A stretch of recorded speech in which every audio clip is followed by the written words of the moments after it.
We all have 24 hours in a day, but how we use those hours can make a world of difference. So let's get into it with 8 strategies to manage your time more effectively. Stick around until number 8, where I share the best strategy to manage your time, in my opinion. Okay, we're going to start with our first strategy, which is all about prioritizing your tasks. And guess what? We've got a secret weapon for you. It's called the Eisenhower box. This genius tool is named after none other than President Dwight D. Eisenhower. Trust me, if it's good enough for a US president, it's good enough for us. Grab a pen and paper and draw a big cross to create 4 boxes. Label them urgent and important. Important, but not urgent. Urgent, but not important. And neither. Then start sorting your tasks into your very own productivity battlefield. Quadrant 1. The firefighters. Urgent and important. Consider the urgent and important box as your firefighting zone, where tasks are blazing fires that need immediate attention. We're talking about project deadlines due tomorrow, or that report your boss needs ASAP. These are non-negotiable. They're your top priorities. Put out these fires first. Quadrant 2. The builders. Important, but not urgent. Next up, we have the tasks that are building your future. These are important, but not screaming for attention. Think of them as the architects of your long-term success, like exercise, reading, or planning your next career move. These tasks are your future empire. Schedule them in. Don't let them slip away. Quadrant 3. The interrupters. Urgent, but not important. The pesky tasks that keep bugging you, but don't really add much value. They're like those annoying spam calls.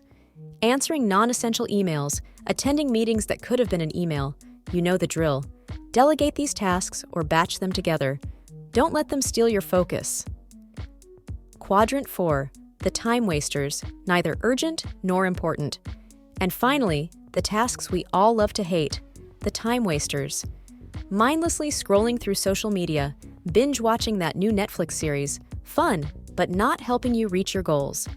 It's time to cut back on or eliminate these activities to make room for what truly matters. The Eisenhower box is like your personal task manager, helping you sort through the chaos and focus on what really matters.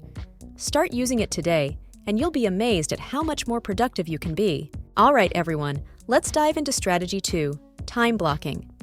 Think of it as your personal life organizer, turning your chaotic day into a harmonious symphony. First off, let's make a list. Jot down everything you've got going on, work stuff, errands, and yes, even that me time you've been craving. Now put on your fortune teller hat and estimate how long each task will take. Be realistic, but give yourself a little wiggle room for those just-in-case moments. Then it's time to open that calendar and start blocking out chunks of time for each task.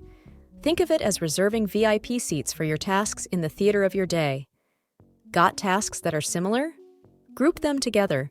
It's like a mini power hour where you tackle all the same kind of stuff at once. Don't forget to pencil in some break time.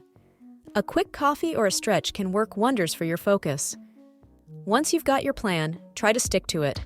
But hey, life happens. Be ready to shuffle things around if you need to.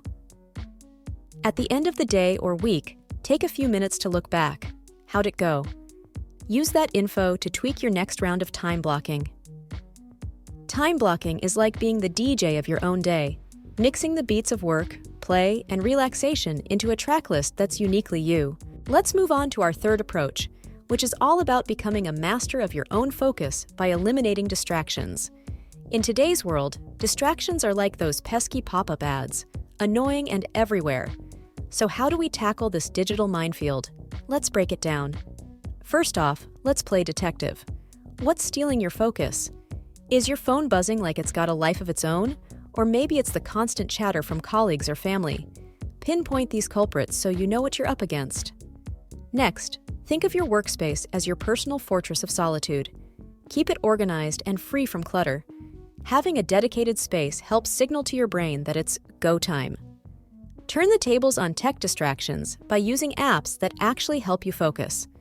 Tools like Freedom or Cold Turkey can block those tempting websites, while apps like Focus at Will or Noisely offer background sounds designed to boost concentration.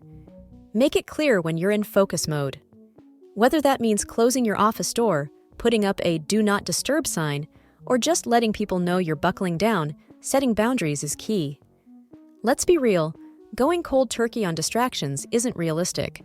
So, allocate specific distraction time where you give yourself permission to scroll through social media or catch up on texts. Some distractions can't wait, like an urgent call. Others, like checking email, can be postponed. Learn to tell the difference and handle each type of distraction appropriately. Last but not least, it all boils down to self-discipline. Being aware of when you're veering off course and gently steering back is crucial. A little mindfulness goes a long way. By taking these steps to minimize distractions, you'll find that you can accomplish more in less time. And who knows, you might even free up some time for things that truly add value to your life. Our fourth strategy is all about setting SMART goals. The acronym SMART stands for specific, measurable, achievable, relevant, and time-bound. This framework helps you clarify your ideas, focus your efforts, and use your time productively. Let's break down each component. Specific. Your goal should be clear and specific. Instead of saying, "I want to get fit," say, "I want to lose 10 pounds in 3 months." The more specific you are, the easier it will be to take targeted actions. Measurable. A goal should be measurable so that you can track your progress. If your goal is to read more, decide on the number of books you want to read by a certain date. Achievable. While it's good to aim high, your goal should also be achievable. Setting unrealistic goals can lead to frustration and a waste of time. Make sure you have the resources and time to achieve your goal.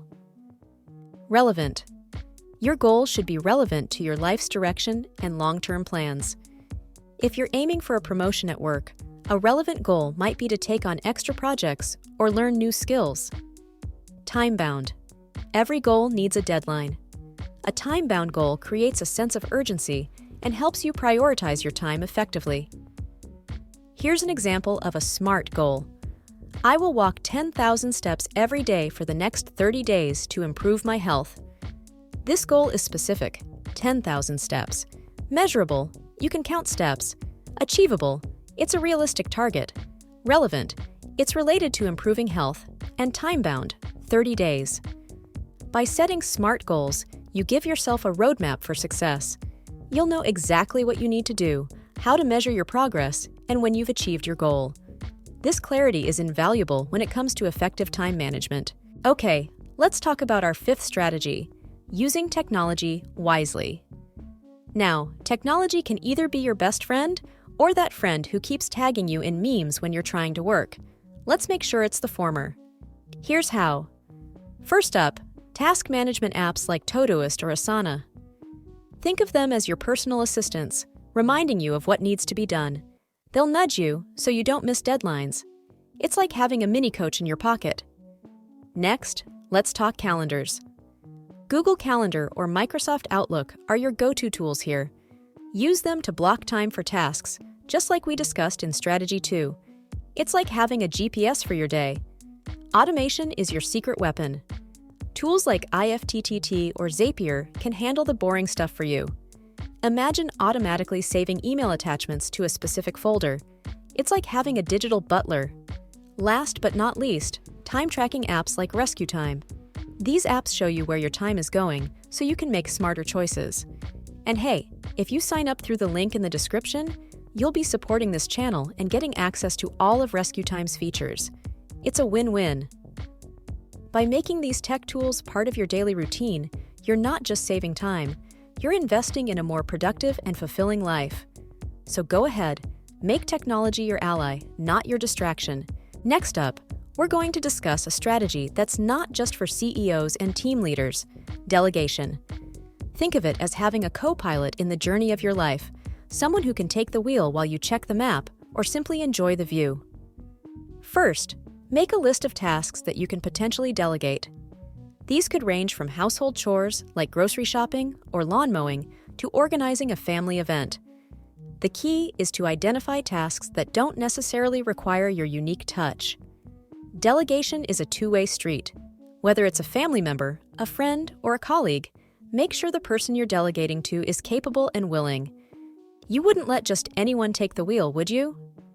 Once you've chosen your co-pilot, give them a clear roadmap.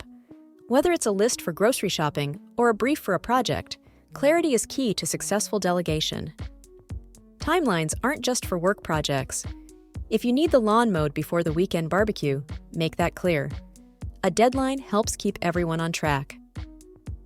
Once you've delegated, step back and let them do their thing. But it's also okay to check in periodically. After all, you're still the one navigating the journey. Whether it's a simple thank you or more tangible recognition, showing appreciation fosters a positive environment and makes people more willing to help out in the future. Delegation isn't about offloading tasks you don't want to do. It's about empowering others and freeing up your own time for tasks that truly require your attention. So go ahead, delegate wisely, and watch how it transforms not just your work life, but your personal life as well. Okay, everybody, let's move on to strategy 7, the art of saying no. Now, I know it's tough. We all want to be superheroes, saving the day for everyone. But guess what? Even superheroes need a break.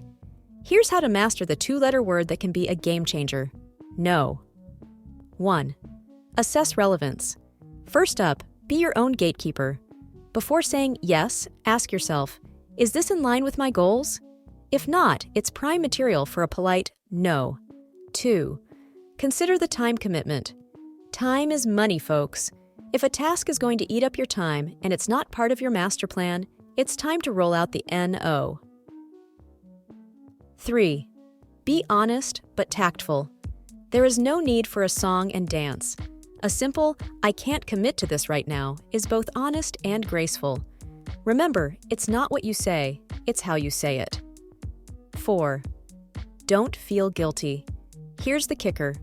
Saying no doesn't make you the villain. It makes you a time management hero. You're protecting your time, and that's excellent. By mastering the art of saying no, you're not just guarding your time, you're making room for what truly matters. So go ahead, say no when you need to, and give yourself the freedom to say yes to what's really important. Get ready, because we're about to delve into my all-time favorite strategy for productivity, the Pomodoro Technique.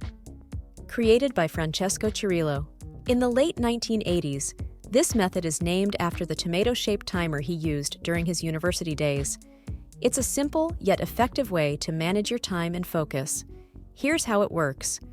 First, decide what you want to accomplish. Whether it's writing an important email or organizing your workspace, set your goal clearly. Next, set a timer for a focused 25-minute session. This is what's known as one Pomodoro. Now, concentrate entirely on your task. If distractions pop up, jot them down for later and continue with your work. Once the timer goes off, take a 5-minute break to relax and recharge. Use this time to stretch, grab a drink, or simply breathe. After your break, you're ready for another 25-minute session. After completing 4 Pomodoros, reward yourself with a longer 30-minute break. The beauty of the Pomodoro technique is its perfect balance of work and rest, allowing you to maintain high levels of focus without feeling burned out. So grab a timer and let's get started on transforming your productivity. If you're enjoying this content, you won't want to miss our next video on mastering discipline and staying consistent. Click here to watch it now or find the link in the description below. And if you haven't already, make sure to hit that subscribe button and ring the notification bell so you never miss out on more content to help you improve yourself. Thanks for watching, and until next time, make every second count.